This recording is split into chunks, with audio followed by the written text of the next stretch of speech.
prenons la direction et rayon des bacs de la capitale pour lire les quelques parutions dès ce vendredi 23 mai 2025. La revue de presse, mesdames et messieurs, c'est parti.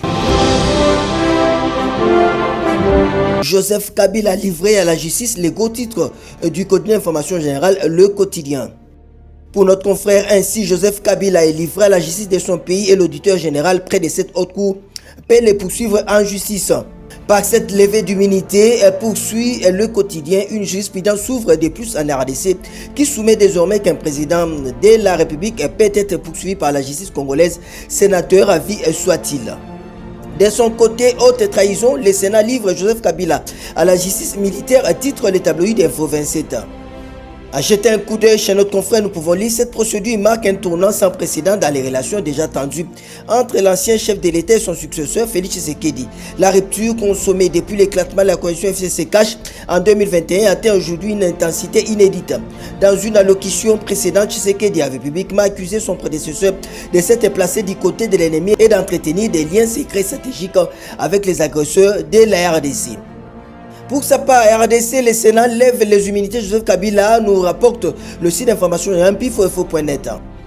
Pour ce site d'information générale, sur les sénateurs présents, 88 ont voté favorable à la levée, 5 sénateurs ont voté contre, 3 bulletins nuls et 0 abstention sur les 96 votants. Cette résolution fait suite aux accusations portées par l'ordre militaire que le suspect de soutenir les rébellions AFC M23 impliquant des chefs d'accusation graves tels que trahison et crimes de guerre. Bien avant les votes, la commission du Sénat a dans son rapport poursuivi les sites d'information info.net proposé à la plénière la levée des immunités de l'ancien président de la République Joseph Kabila après que ce dernier n'ait pas répondu à l'invitation lui adressée par le président de cette institution.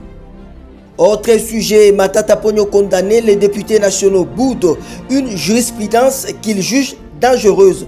Cour constitutionnelle, une toute puissance qui inquiète. Titre les tri-hebdomadaires panafricains que l'Afrique, Africa News.